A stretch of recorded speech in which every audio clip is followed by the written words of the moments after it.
Saika Academy is a prestigious school for gifted students, nurturing talents in performing arts, athletics, and advanced academics. UASA recently transferred here, yet he's already become his mentor's punching bag. His mentor constantly yells at him in frustration, not because of what Yu has done, but because of who he is, the son of the legendary Subaru Ayase, a world-renowned actress and top student. Unlike his mother, Yu struggles. He's weak in martial arts and failed his advanced classes. Still, many students remain hopeful, believing that true prodigies often hide their talents. Subaru Ayase is an A-class graduate of Saika Academy, celebrated worldwide as a brilliant thespian with unmatched looks and daring performance stunts. Her talents span across many fields, and she graduated at the top of her class. With such a legacy, Yu's every move is under scrutiny, especially when he fails to live up to expectations. Despite Yu admitting that he has never been in combat in his entire life, his mentor insists on testing him. He claims that the three royals are curious about what kind of person Yu really is. Fueled by pressure and frustration, Yu charges forward and throws a punch with all his might, but when it lands, it feels like nothing more than a weak tap. His mentor finally loses his temper and slams Yu to the ground. Soon, murmurs echo throughout the stadium. Subaru Ayase's son is a complete failure. People often expect the children of prodigies to inherit their brilliance. Yu has lived with these disappointments since he turned 17. Still on the floor, he shoots a sharp remark at his mentor. The more mediocre you are, the more you obsess over talent. His mentor feels like he's speaking to Subaru herself. If nothing else, you truly inherited her face.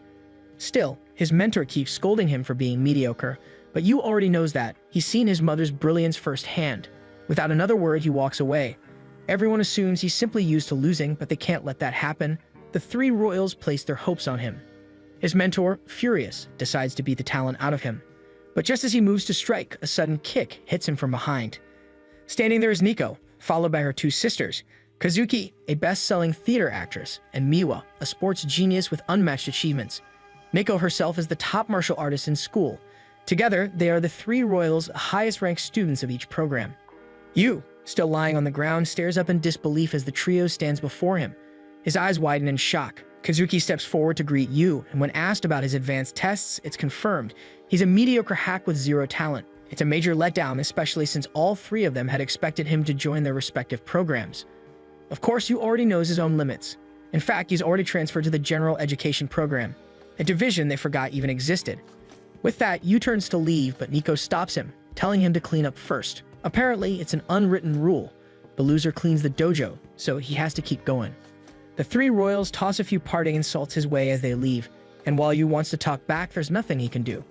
He picks up the bucket of water and begins cleaning. The next day, the martial arts program heads to the stadium for their usual practice, only to find the entire area sparkling clean. Yu, on the other hand, walks home lost in thought about his past.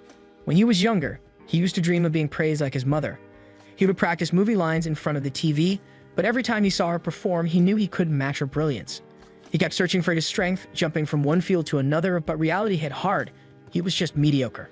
That realization made him slowly distance himself from his mother, even though she was the only family he had. Then she fell ill. During her hospital stay, she often rewatched a movie she once co-starred in, a series about family life where she played the mother. It wasn't one of her more glamorous roles, but Yu liked it. She did too. While standing beside her hospital bed, Yu mentioned that his favorite part of the show was how every episode ended with a family dinner. Everyone gathered around talking and laughing about random things. For the first time in many years, they had a real heart-to-heart talk. And in that moment, Yu realized that his mother only ever wanted a normal, happy family. Her final wish was just that, for Yu to have a happy family. Yu closes the notebook and walks off with his luggage in hand. His mother's wish was for him to have a happy family. Though he's not entirely sure how to make that happen, he's determined to try. He stops in front of a large house with the name Mikadono displayed at the gate. The place is massive. Still, Mikadono told him he could come in. So Yu steps inside, and to his shock, it's a full-blown mansion. Awestruck by the size and grandeur of the home, Yu starts to wonder more about who this Mikadono really is. He's about to unpack his luggage when, without warning, a foot lands squarely on his face. He crashes to the ground. Standing before him, fresh from the bath and wearing nothing but a towel, is none other than Nico. Realizing that Nico lives here and most likely mistook him for a criminal, Yu tries to explain, but Nico is already agitated. She's about to launch another attack when she suddenly slips and falls, giving Yu the chance to tease her a little. He even throws a towel over her head in an attempt to dry her off, but after a few seconds, Nico pulls away from his grip, clearly annoyed. Just then, the two other sisters arrive. Kazuki squints at Yu, saying he looks familiar, while Miwa immediately recognizes him and demands to know what he's doing in their house. Before you can explain, his phone suddenly rings from the table. All three girls freeze when Yu answers and casually mentions their father's name, Mr. Mikadono. He's checking in to see if Yu arrived safely. As it turns out, Yu's mother was an old friend and benefactor of Mr. Mikadono, so he decides to look after Yu in her absence, hoping for her talent to live on. But what's shocking is the three girls are Mikadono's daughters, though he conveniently forgot to mention that. Mr. Mikadono says he expects Yu to get along with his daughters, and Yu can only drop his phone in disbelief.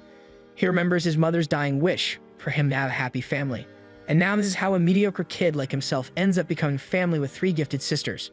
The girls, upon learning they'll be living with Yu, can only scream in disbelief. Yu, on the other hand, feels like he's stepped into a bizarre dream.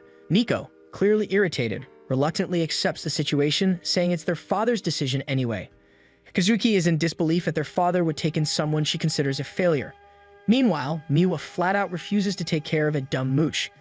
It's obvious none of them are happy with Yu's presence. Still, Yu decides not to back down.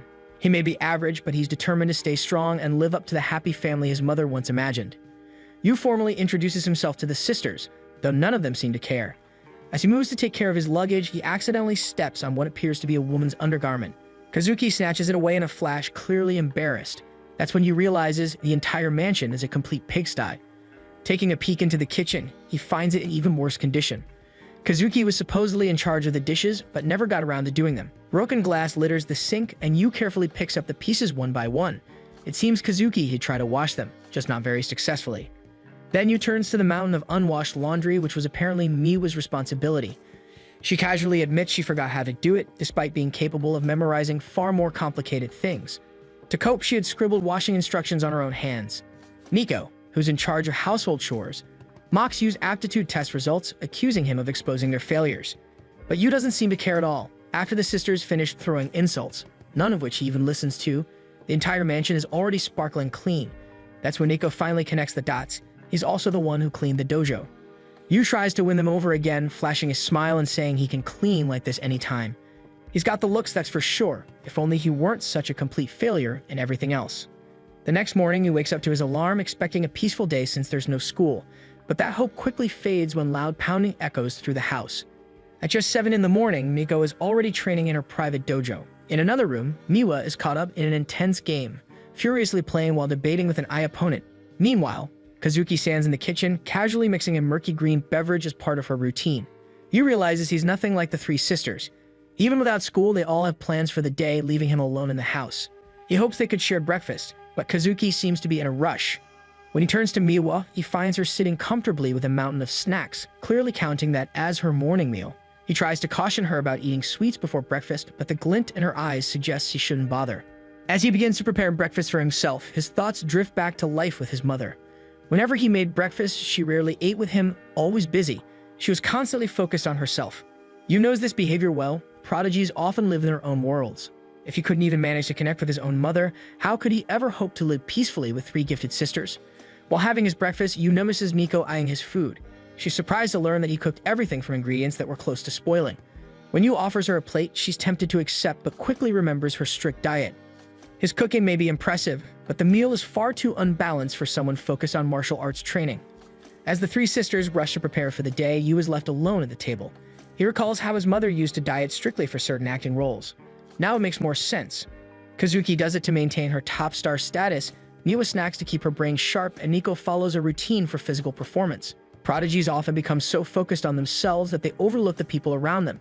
Yu remembers how even his mother scared him sometimes. He distanced himself, unable to understand her world.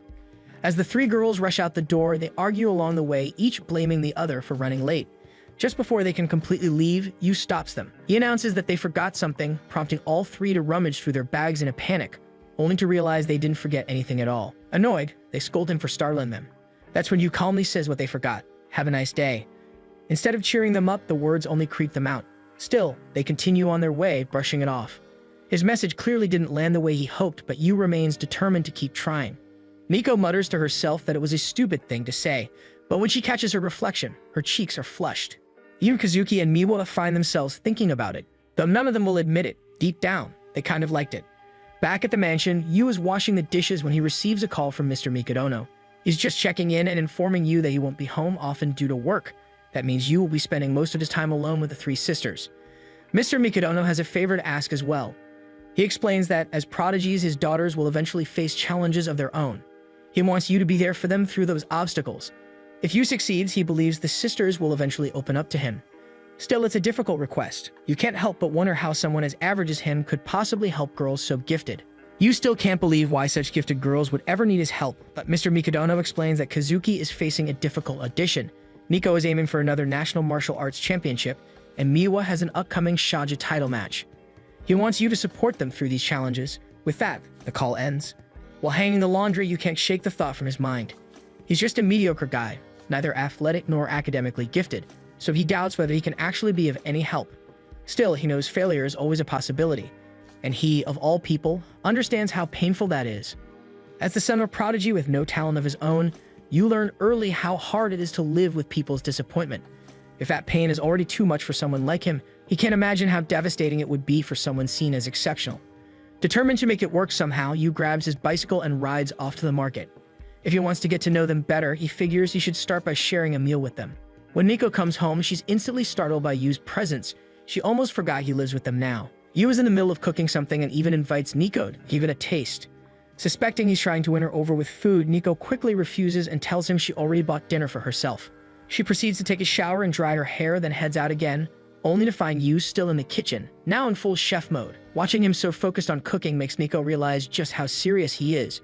He's surrounded by a mountain of cookbooks, trying to get everything right. Seeing this, Nico starts to think he's trying even harder now because she turned him down earlier. At the same time, Miwa arrives home and Yu informs her about the family dinner he's preparing. Nico still finds the whole idea ridiculous, thinking Yu is just desperate for attention. But the scene unexpectedly stirs up an old memory. Years ago, even when top chefs prepared meals, the three sisters would refuse the food that any normal kid would have been thrilled to eat. Nico, in particular, always strictly controlled what went into her body, pre-packed meals with just the right balance of nutrients to maintain her physique for training.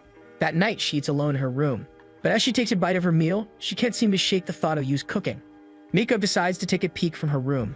Seeing that Yu is no longer in sight, she quietly heads downstairs. But the moment her eyes land on the meal prepared on the table, she freezes in surprise. It's a perfectly balanced meal, specifically tailored for an athlete's diet.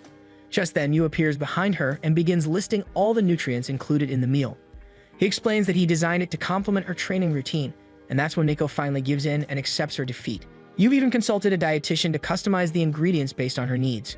Realizing he made all of this just for her, Nico tries to hide her amazement but eventually takes his seat at the dining table to at least give his cooking a try.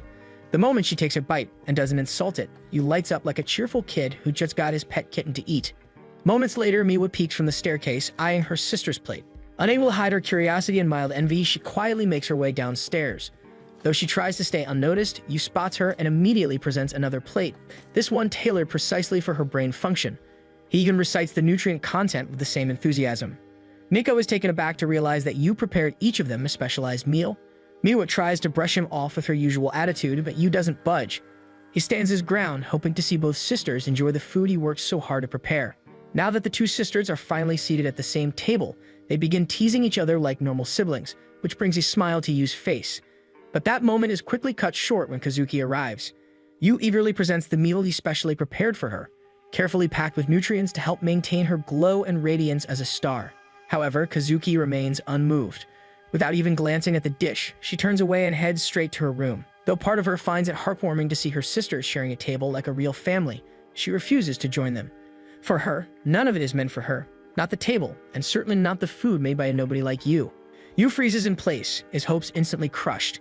Even Nico and Miwa are visibly annoyed by their sister's behavior. In response, Nico volunteers to eat Kazuki's meal instead, but Yu quickly stops her, warning that she might exceed her carbohydrate intake. If she gives in to rage eating, she'll end up chubby for sure. Miko is clearly irritated by the comment, but Yu assures them that from now on they can rest easy. He'll be the one preparing all their meals and managing everything that goes into their bodies. It's been 3 days since he was taken in by Mr. Mikadono, but he's made no progress with Kazuki. Still, he recalls Mr. Mikadono's request to take care of his daughters. While sitting in class, his mind drifts back to her, and he begins to wonder how he might understand her better. Suddenly, a thought strikes him. He stands up from his seat without hesitation, determined to finally make a move. He tries to visit Kazuki, and in the hallway, he spots a group of students crowding around her, admiring her beauty. Without thinking, he calls out to her and whispers, "Surround them quickly." Kazuki immediately warns him not to come any closer, but Yu puts on a pitiful act, reminding her how hard he tried to win her over through his cooking. Worried that others might get the wrong idea, Kazuki scolds him loudly, but that only draws more attention. The crowd begins to suspect that the two of them are in a relationship. Seeing the commotion grow, Yu panics and dashes away before things get worse. His second option is to seek help from Miko. He visits her at the dojo, where she's busy going through the training schedule with the martial arts team. The moment he calls out to her, Miko's irritated expression says it all. Two of her teammates step in, ready to confront him, thinking he might be causing trouble. Miko's angry glare only adds fuel to the fire. Realizing the danger he's in, Yu wastes no time. He bolts out of the dojo as fast as he can. Now he is down to his last card, Miwa. Inside the classroom, Miwa is casually playing on her phone while other students chat about their homework. To everyone's surprise, Miwa effortlessly blurts out the correct answer, making the others feel foolish after just discussing how difficult it was. On his way to Miwa's classroom, Yu overhears some students whispering about how Miwa is way out of their league. When he finally steps inside, he's surprised to find the cheerful, jolly Miwa sitting completely alone without any friends around her. Without hesitation, Yu asks her to have lunch with him, but Miwa refuses and casually walks away. Still, Yu refuses to give up. He chases after her, following closely no matter where she tries to run. His persistence turns into a full-blown chase around the school. Interestingly, they both run at the same pace, which only proves that Miwa is definitely not an athlete. After some time of running, they both collapse in exhaustion. Miwa admits that athletics isn't her strong suit, but she's still better than Yu. Yu brings up how quiet she is in class, to which Miwa replies that she simply can't follow the senseless conversations high schoolers have.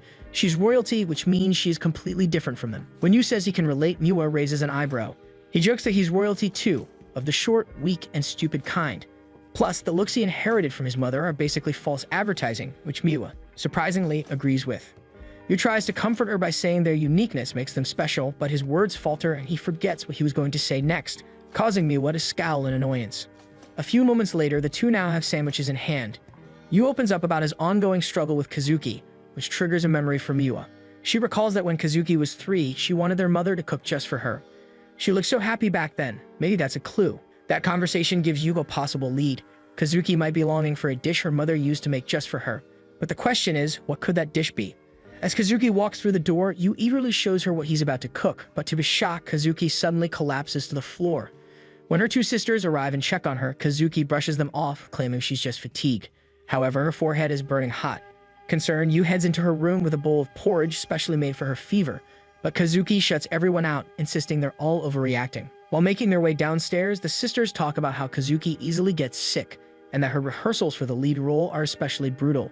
Over the next few days, Yu continues sending meals to Kazuki's room, but each one returns untouched, accompanied by a note that simply says, "Take that away." Frustrated and worried, Yu finally reaches his limit, but Kazuki immediately drives him out. However, just as Kazuki tries to stand up, she collapses again, this time falling right onto Yu. Still, Yu doesn't give up. He volunteers to bring her supplements, concerned that she might miss too many rehearsals if her condition worsens. Suddenly, an idea strikes him. He'll act as her scene partner so she can continue rehearsing without leaving her room. After all, he's the son of the legendary Subaru Ayase.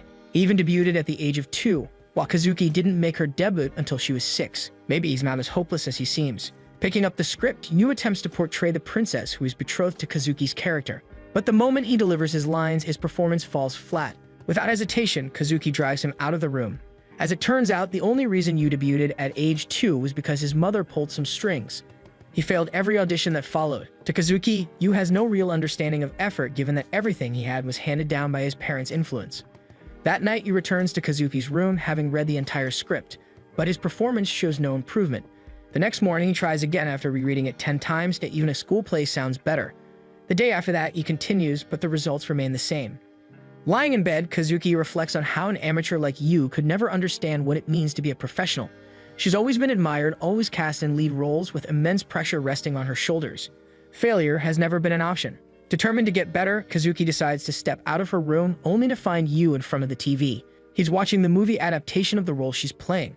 She realizes that even after school and housework, Yu spends his nights studying the role just to help her rehearse. The next morning, Yu's performance is still as wooden as ever, but Kazuki decides not to push him away. He did put effort into it after all. Then, unexpectedly, after Kazuki delivers her line, Yu responds with such emotion that it actually turns out well. It moves him to tears. After failing so many times, he finally did something right.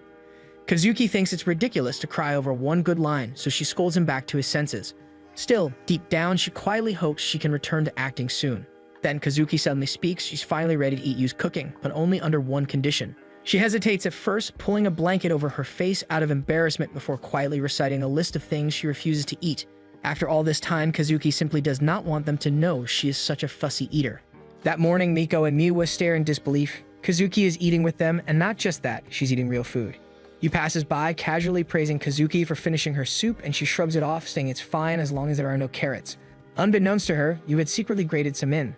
While eating his own meal, Yu feels relieved. It took time and effort to bring them all to the table, and they sure are a handful. However, by nightfall, his earlier joy fades. One by one, the sisters send word. They won't be home for dinner. Yu tries to act unaffected, but the disappointment creeps into his voice.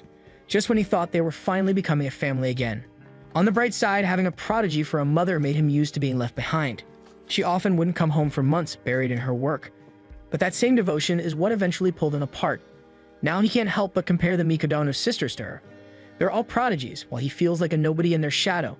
Still, he can't ignore the fact that Mr. Mikodono personally asked him to look after his daughters. It's a responsibility that weighs heavily on him, even if he doesn't know how to fulfill it. In the silence, his thoughts drift back to his mom and her final wish, for him to have a happy family. The problem is, he doesn't know what a happy family looks like. Searching for clarity, he thinks of his favorite movie, the one where his mom played the loving mother. Watching it always struck a chord. There wasn't any heavy drama, just small smiles, laughs, and simple conversations. That's the kind of family he wants to create. Soon, his table is stacked with DVDs of the movie series. One by one, he watches them all until he reaches the part where his mom, as the lead actress, wears a wedding dress and marries the protagonist. She wanted him to have a happy family of his own, but he couldn't help but feel the weight of reality. Movies are far different than real life. So engrossed in the show, Yu loses track of time. The Mikodono sisters eventually return, tired from their respective errands. As they walk into the living room, they're stunned to find Yu teary-eyed watching TV. Miwa curiously comes closer to see what moved him so much and is shocked to realize he binge-watched the entire series. Kazuki silently recognizes the actress on screen, Sumaru. With this, she quickly assumes that Yu must miss his mother deeply. Taking a quiet breath, Kazuki tells him that he doesn't have to keep cooking or doing chores just to be accepted. Miwa chimes in, suggesting he take things easy. And Nico remarks that he's just a freeloader anyway. Yu seems taken aback by Nico's blunt comment. He stands up, firmly explaining that he doesn't see himself as a freeloader. Despite the differences he had with his mother, he realized they were more alike than he thought. So this time, he wants to do things right. He wants to connect with them and have a happy family genuinely. But the sisters don't quite understand. Nico scoffs, saying families are overrated, especially for people like them. Besides, how could someone like you possibly be considered family to them? Just then, the wedding scene plays on screen. The male lead's heartfelt vow to Subaru about wanting to build a family strikes a chord, but not in the way Yu expects. The sisters all freeze, having the same realization. They misunderstand entirely, thinking Yu wants to marry all of them and make them his bride. Clueless about the malicious thoughts the sisters are having, Yu presses further, asking Nico about her birthday. The sisters look at him with confusion, and he explains that since they're in the same grade, he wants to know who's older, so he can figure out who the older sibling should be. As Yu continues to speak, all three sisters turn red with frustration. Without letting him finish, they snap that he's nothing but a freeloader and storm off in unison. Later that evening, while soaking in the bath, Nico finds herself thinking about Yu. It bothers her how indifferent he seems despite living with 3 girls. Just then, a scream echoes from the kitchen, jolting her. Yu forgot to buy bread for their sandwiches and is panicking over it. But when Yu turns around and notices her state, his concern shifts. He gently points out she's only wearing a towel and might catch a cold. Nico, thoroughly embarrassed, bolts out of the kitchen and nearly crashes into Miwa, who instantly notices how red her face is. Flustered, Nico insists it's just the heat from the bath, but Miwa isn't convinced. Nico had only been in there for 5 minutes. Miwa starts piecing things together. Nico never reacted like this when you accidentally saw her nude before, so what's different now? She squints at her suspiciously, and Nico hastily denies whatever Miwa was about to accuse her of. Just then, Yu walks in carrying a pile of freshly folded laundry and hands it to Miwa. As she reaches out, her hand brushes against his and her face immediately flushes pink. She jerks her hand back dramatically, leading Nico to suspect that she also has a little crush on Yu. When Miko says the word also without thinking, Miwa freezes. The implication is clear. Nico must have a crush on him too. Miko panics and the two start bickering, throwing denials at each other while Yu, completely unaware, calmly picks up the scattered clothes Miwa dropped and begins folding them again. Amid the squabbling, Kazuki steps in and scolds her sisters. Yu also turns to her and politely asks if she could place a pot on the top shelf, something he can't quite reach. Since Kazuki is in a surprisingly good mood, she obliges, but when Yu thanks her with a bright, sincere smile, her cheeks flush red. She quickly turns away, hoping he doesn't notice, But Miwa and Nico catch it immediately, so they begin teasing her too. Yu, still oblivious to what's going on, asks them not to fight, thinking it's just more of their usual bickering. The girls eventually disperse, leaving Yu alone in the room. However, as he looks around, he notices the scattered mess and starts tidying up. As he does, he reflects on everything. Movies are different from reality. Still, that time they all ate together, it felt genuine. He hopes they'll share more of those moments again. While cleaning the table, Yu picks up an old photo. It's the three sisters as kids, smiling brightly, arms around each other. They look so happy then, completely different from how distant they are now. Curious, he asks each of them who left the photo out, but none admit to it. He doesn't buy their denial. He's certain one of them left it there. Someone must still treasure that memory, and Yu decides he wants to help. The next day, the sisters inform him that each of them will be away for the weekend due to different obligations tied to their paths. During class, Yu struggles to focus, feeling uneasy at the idea of them growing more distant. So he begins quietly researching their destinations. As he scrolls through each of their agendas on his phone, he realizes something and an idea hits him. The night before their trips, Yu goes out of his way to prepare everything, making drinks for the sisters and even booking their hotels in advance to ease their load. He hands each of them a hotel ticket, doing his best to give them comfort. Miwa, however, scoffs that hotel food is usually bad. Yu teases that she'll miss his cooking, but she denies it with a frown. Still, he promises to cook them a delicious dinner once they return. The next day, Miwa heads into her first shogi match. Calm and precise, she reads her opponent's strategy and wins with sharp moves. As she's on her way to leave, her mentor approaches her. Tomorrow's opponent will be different, someone with the skill of a 4th-degree master, and the competition can get tough even for a genius like her. As Miwa heads back to the hotel, her mentor's warning echoes in her mind. A strong opponent awaits, who knows she'll need to squeeze in extra practice tonight. But as she walks beneath the cherry blossoms, the night festival catches her eye. The sight slows her pace, stirring memories from years ago. At the hotel reception, just as she's about to check in, Miwa notices Kazuki standing ahead and their eyes meet in surprise. Kazuki explains that her performance theater is nearby, just as Miwa realizes her shogi match is in the same area. Moments later, Nico arrives, just as puzzled to find them both there. Turns out, her competition will also take place near the place. Before they can make sense of the coincidence, Yu appears, smiling with his backpack slung over his shoulder. He admits it was him. Knowing the sisters hadn't talked about their plans, he secretly arranged for them to stay near each other. Yu just wanted to bring them a little closer again. The three find the idea ridiculous, but Yu insists it's a chance for family bonding, a moment for them to spend time together as sisters. Still confused about his presence, they ask why he's even there. Yu grins and tells them he's their festival conductor. Since tonight is the Cherry Blossom Night Festival and they're already nearby, he suggests they at least drop by. Though deep inside, he has a hidden motive. The same festival appears in the old photo they left behind, and he figured whoever treasured it might secretly wish to relive that moment. To Yu's surprise, all three sisters react the same way, thinking his idea is absurd, especially since they're there to compete. Anticipating their resistance, Yu explains that the festival's shrine is famous for bringing luck to competitors. Nico scoffs, saying only losers rely on prayers, not geniuses like them. In response, Yu pulls out a booklet filled with names of renowned prodigies who once visited the shrine for guidance. The sisters are visibly surprised. Yu adds that faith matters just as much as skill, and besides, he has a whole booklet entirely dedicated to the festival. He also shows them photos of the different foods sold at the stalls, which immediately grabs Nico and Miwa's attention. Kazuki is the first to respond, agreeing to go. She sees it as a perfect opportunity to gain engagement on her social media. However, she warns her sisters to dress appropriately if they plan to tag along. Unfazed, Yu reveals that he's already researched the best places to rent festival outfits. They head to a kimono store, and the moment the vendors lay eyes on the sisters, their faces light up with admiration. Yu requests kimonos for the three, and the staff eagerly volunteer to assist, clearly excited to dress them. Kazuki is the first to try one on, an elegant, monotone kimono that highlights her natural poise. Miwa follows in a green kimono with a kitten pattern radiating her vibe. You can't help but take photos, smiling with admiration. When they look toward Nico, however, she's still sitting quietly in a corner. She mutters that she doesn't like wearing kimonos, but Yu gently encourages her, reminding her there are many styles to explore. A vendor then offers her a denim kimono, saying it suits someone strong and handsome like her. The moment catches Nico off guard. It brings her back to childhood, when she used to love frilly dresses, but people constantly labeled her a tomboy. That judgment has stayed with her until now. Yu hands Nico a pink kimono adorned with delicate cherry blossom patterns. Even her sisters are skeptical, whispering that such a soft, feminine style doesn't suit her. But Yu is confident it will look perfect on her. So now she has two choices, and it is up to Nico to decide for herself. Minutes pass, and Nico is still inside the dressing room while her sisters begin to grow impatient, wondering why she's taking so long. Then, at last, the doors slide open. She steps out wearing the pink kimono. For a moment, no one speaks. Her hair is styled gently to match the outfit, and the sight of her leaves everyone stunned.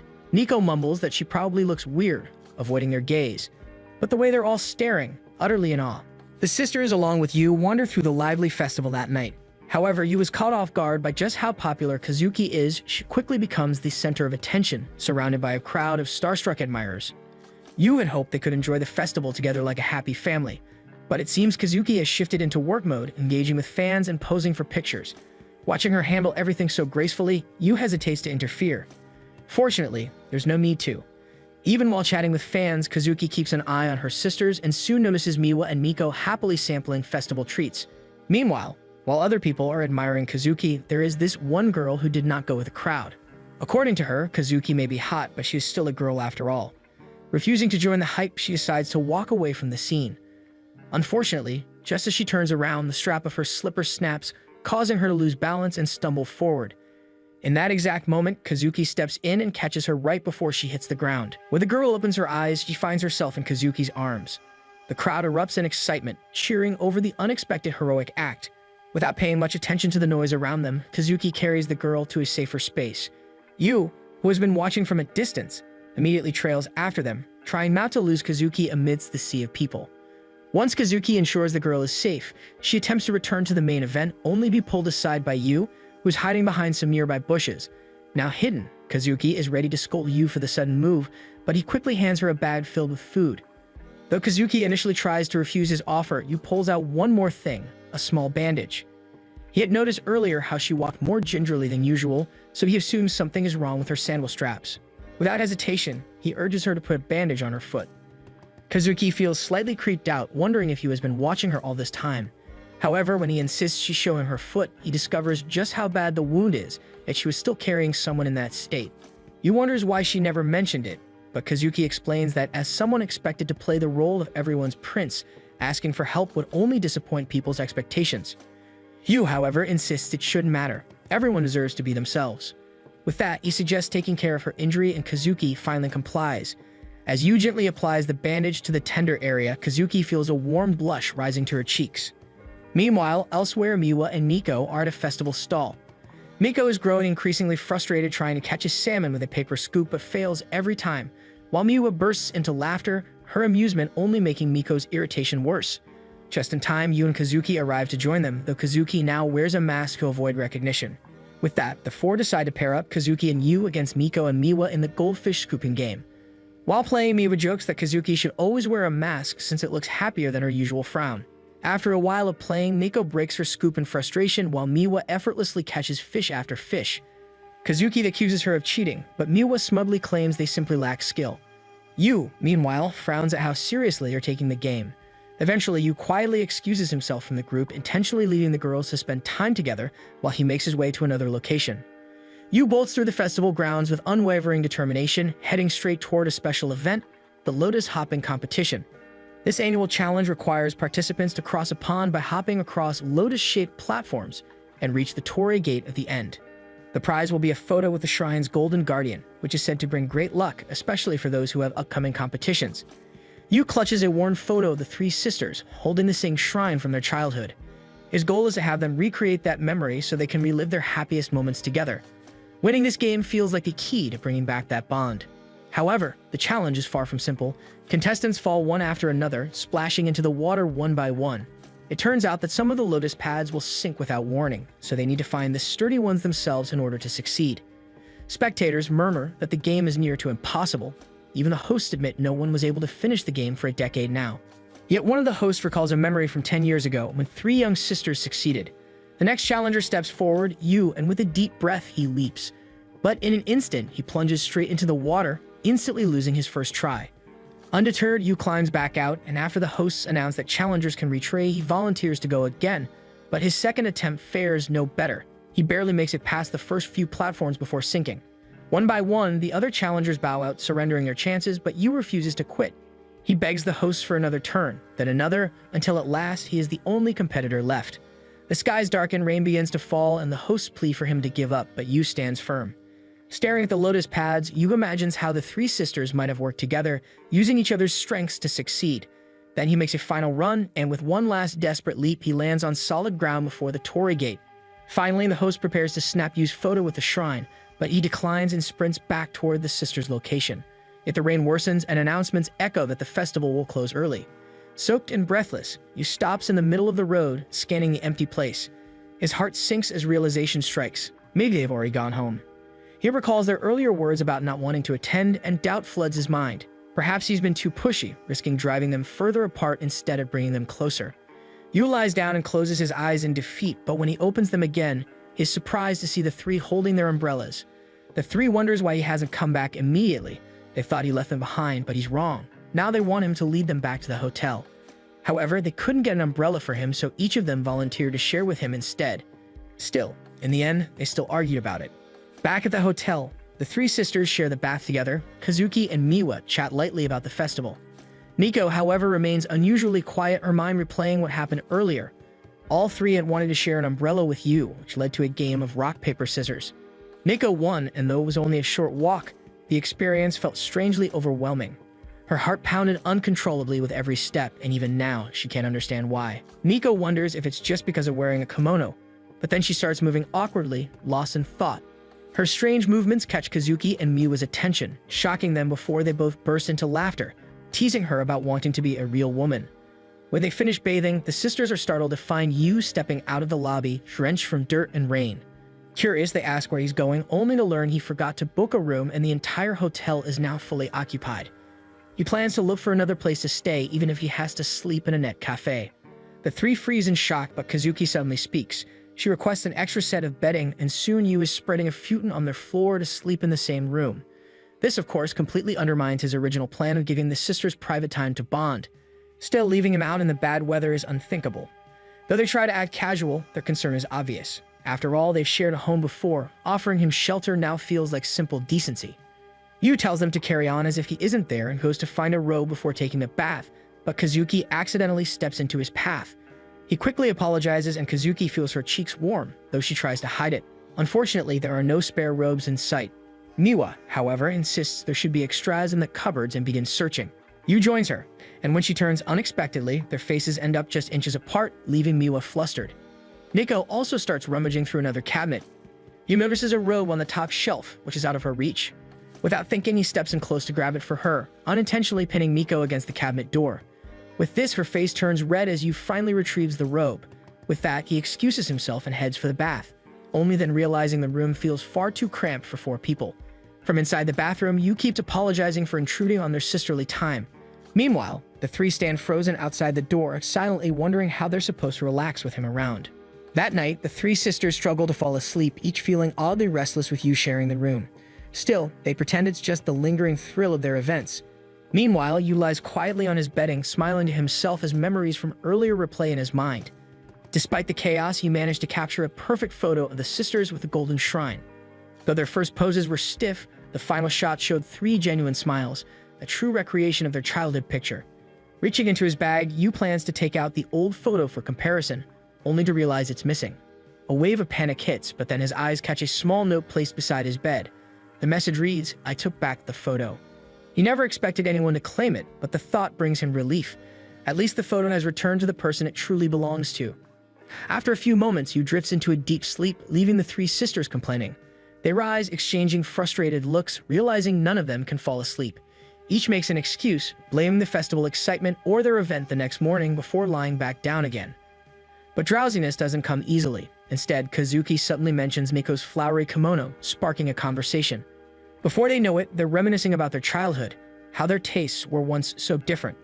Except for Miwa, who hadn't changed a bit, she still has the same thrill whenever she gets to pick a kimono. Still, they feel grateful for the chance to experience the festival again after so many years. Their thoughts drift back to old memories, and soon, they tease Miwa for bragging about winning games back then, when in truth, it was Kazuki secretly helping her all along. That moment makes them realize something. They hardly talk like this anymore. Life has kept them busy, and even though they share the same house, they've been living in separate worlds.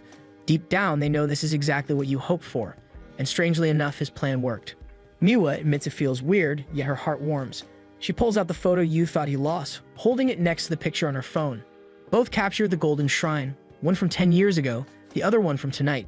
Staring at the images, she recalls Yu's determination to recreate that memory despite the rain and impossible odds.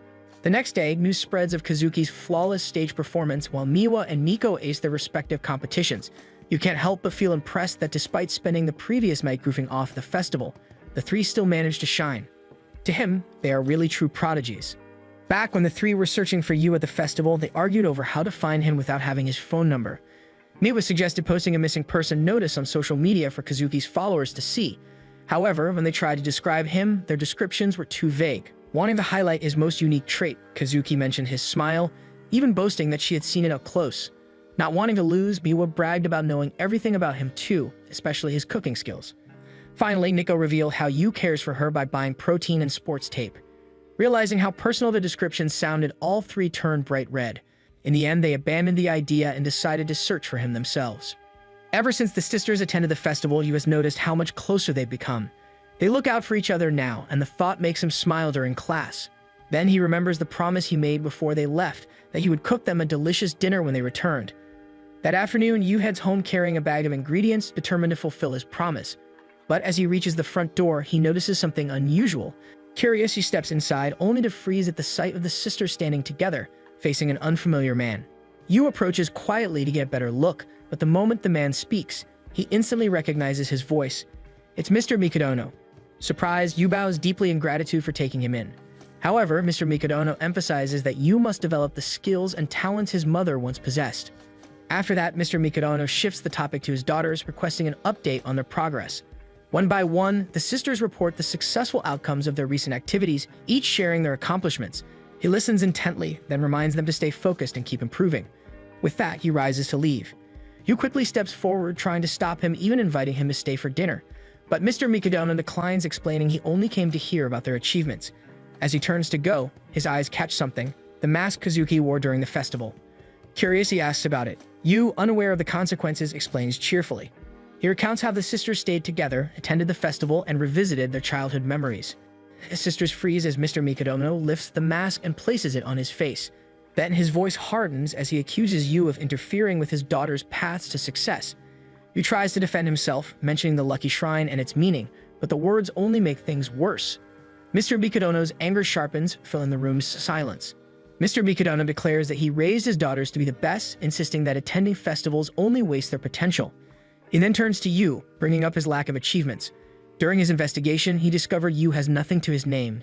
Despite being the son of the famous Subaru Ayase, he is a complete failure. Harshly, he warns that talentless kids have no place in his home. Yu's eyes begin to well up, but Mr. Mikadono presses harder, gripping his shoulder firmly. At that moment, the sisters step in. They move between their father and Yu, each defending him in their own way. They insist that even without outstanding skills, Yu has made their lives easier and happier. Yet despite their words, they refuse to admit they truly need him, choosing instead to frame it as though he simply makes things better. That night, Yu eats dinner alone while each sister dines separately in her own room, just like before. Mr. Mikadono's words echo in his mind. Festivals are now strictly forbidden. Yu had prepared a meal for all of them, but they refused, claiming they no longer had time to eat together. A week passes, and their bond slips back to what it was when Yu first arrived. Reflecting on the encounter, Yu realizes that the sisters were shaken by their father's relentless pressure. Just when they were finally starting to grow closer, everything crumbled. During rehearsals, Miko's teammates notice her lingering again after several days of rushing home for dinner. She spends the entire day exhausting herself in practice, only to pull out a food packet at dinner time and take a bite. Yet what once tasted fine now feels bland. Elsewhere, Kazuki trains for her play. During break, she takes out her prepared smoothie, but it no longer excites her like before. At the same time, Miwa, focused on her shogi game, munches on her usual snacks without enjoyment. Her thoughts drift to the cute, delicious desserts Yu used to make for her. The meals they once ate without complaint now leave them unsatisfied. While folding laundry, Yu still can't shake Mr. Mikadono's harsh words from his mind. Suddenly, a thought strikes him. His dream of an ideal family, like the ones he saw on TV, seems far too mediocre for people like them. But then he remembers his mother, a prodigy herself, who once longed for that same simple happiness. In that moment, Yu resolves to keep pursuing his goal to create a truly happy family with the sisters. The next morning, the three head off to their respective classes, but before leaving, they pause at the strange silence in the house. Yu doesn't even bid them goodbye. Later, during lunch break, Nico sits with her teammates and pulls out her usual packaged salad. Her friends tease her about eating the same thing every day. She reaches for a protein bar, only to find a neatly packed lunch hidden in her bag.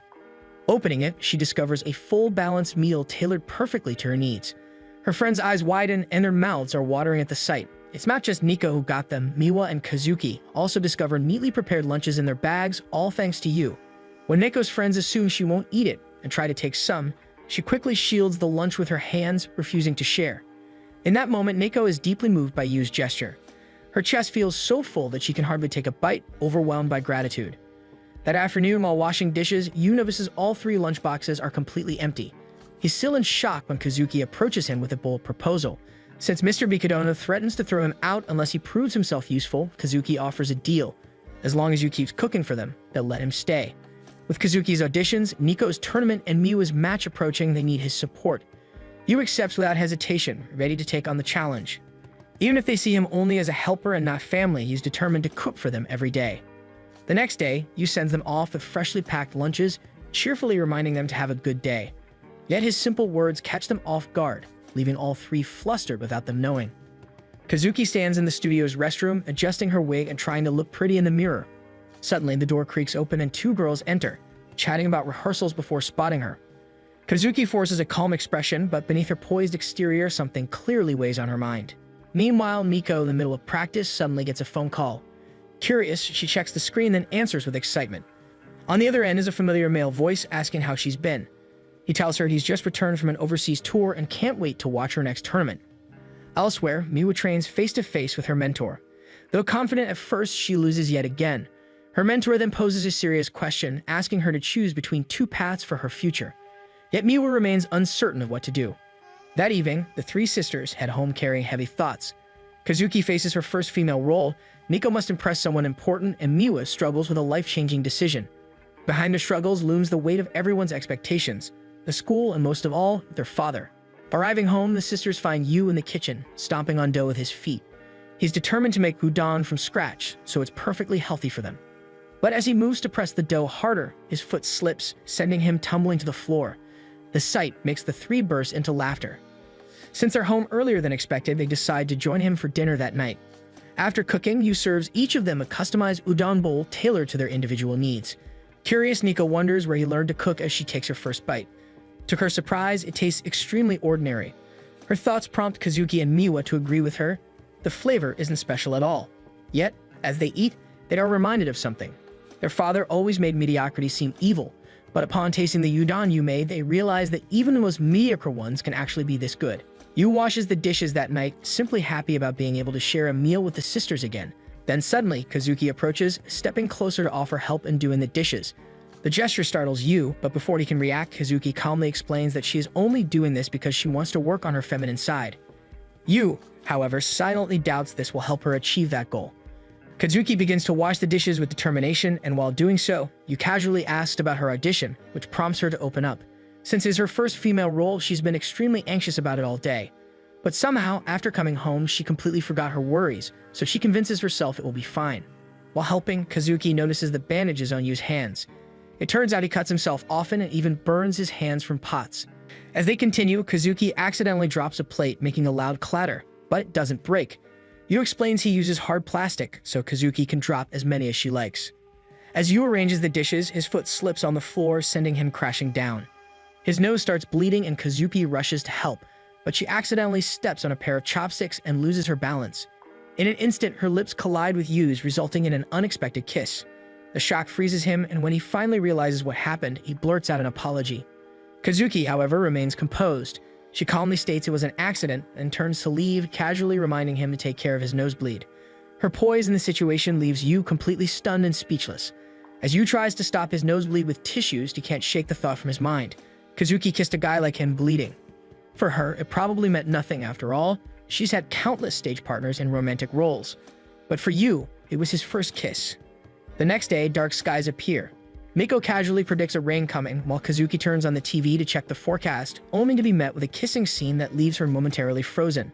Later, Miwa enjoys a jiggly dessert, catching Kazuki's eye. When Miwa compares its texture to soft, jiggly lips, Kazuki's face turns red. Flustered, she slams her coffee down and storms into her room, closing the door behind her. Suddenly, Yu barges in, startling her. Without hesitation, he brings up the kiss again. Kazuki masks her emotions, acting as if it were nothing. Convinced, Yu decides to forget it and leaves quietly. Once the door shuts, Kazuki's anger builds up, frustrated that the kiss meant nothing to Yu. During rehearsal, Kazuki realizes Yu is right. She needs to focus on her role. Still, the discomfort lingers. Taking a female part feels strange to her, if only not for her father who insisted she master everything as a prodigy, leaving her no choice but to push through. Despite her efforts, her performance slips into her usual prince demeanor. It seems as if she is naturally masculine at birth. To adapt, she studies her colleagues, planning to imitate them. But when the rehearsal reaches a kissing scene, Yu's face suddenly flashes in her mind, breaking her concentration. Her mentor immediately senses something off, warning her that personal distractions could ruin her acting. The words strike Kazuki deeply, and by the time she gets home, she knows the advice is true. She asks Yu to prepare a stamina-boosting meal and handle a few errands for her. Yu assumes everything is returning to normal, until Kazuki casually asks if he's free on Sunday. Thinking it's another favor, he nods, only for her to lean closer. She tells him to go on a date with her. Yu freezes in shock, but Kazuki doesn't waver. She wants to go on a date with Yu.